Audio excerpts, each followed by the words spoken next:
question is, do you know Molek? Should I teach you about Molek? Okay. So when I was going through the book of Leveticus, there's one time when I was making a video on the book of Leveticus because I was listing sexual sins. Because a lot of times people assume like homosexuality was most like the only sexual sin. Okay, not that they assume, but they usually just hammer on that one. But then I was going through a list of the variety of sexual sins, like sleeping with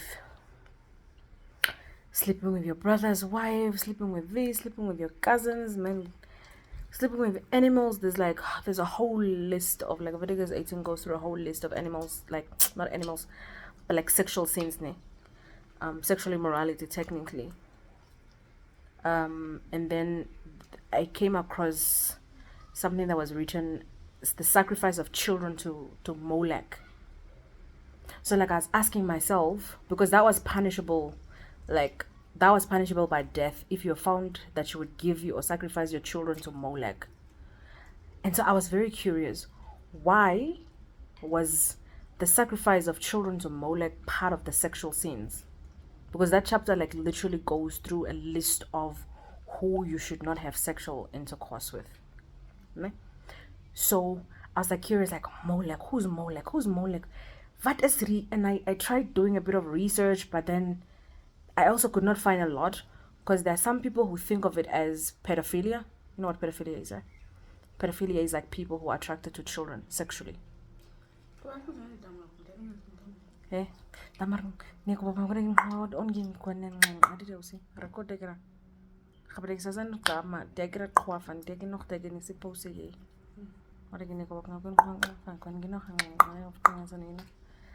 Anyways, so I thought, okay, there's some people that say it's pedophilia, meaning it's like people who sleep with children or are sexually attracted to children. But then it still spoke of a sacrifice. Do you understand? Like, a sacrifice is oftentimes, a sacrifice also has to do with death. Because if it was punishable by death, if you're part of a community and you're found that you were actually sacrificing your children to Molek, you could be stoned to death. And so I was like deducing the text, and I thought, okay, cool. If that is the case, that means where are these children going who are being sacrificed? Because if a child is just if a child is probably, and this is just my thing again, but if a child is just given over to a god, clearly this god is not having sex with his kids, because he's not like a physical entity that they're sacrificing it to, right?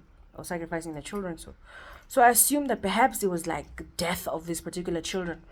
And then I'm listening to a preacher who's like saying, he was giving an example of a variety of gods that existed back in the Roman ages, and how the Romans used to worship this god. And then he mentioned Molek as well, right? And then how children are also being sacrificed to Molek. And then he said, like, for example, like, in the Western cultures, they have brought back these gods. They may not know it, but they've brought back these gods. Currently, there's a movement that's coming back to Africa, with Molek. And he said something very significant, and he said, now we live in an age where we value animal lives more than we value human life. And then I paused and I was like, okay, cool, continue, I'm listening. And then he said, because you can go to jail for hurting a dolphin, but you don't go to jail for killing a child. And then I was like, aha, he's talking about abortion. And then I was like, oh my goodness. Abortion is a literal worship of the god Molek, because it's a sacrifice of a child to a god. And now, of course, we can do so many sins and worship of demons even in the name of things that sound good, like human rights. Because we say that abortion is a reproductive right. Reproductive right is a human right, is the argument that we've brought forward. Therefore, we need to remove laws that that does not police women's bodies. Meaning you need to allow a woman to terminate a pregnancy which is the termination of a child's life, which is a sacrifice to something. So even without knowing it, you're actually sacrificing children to the god Molek in the modern day age.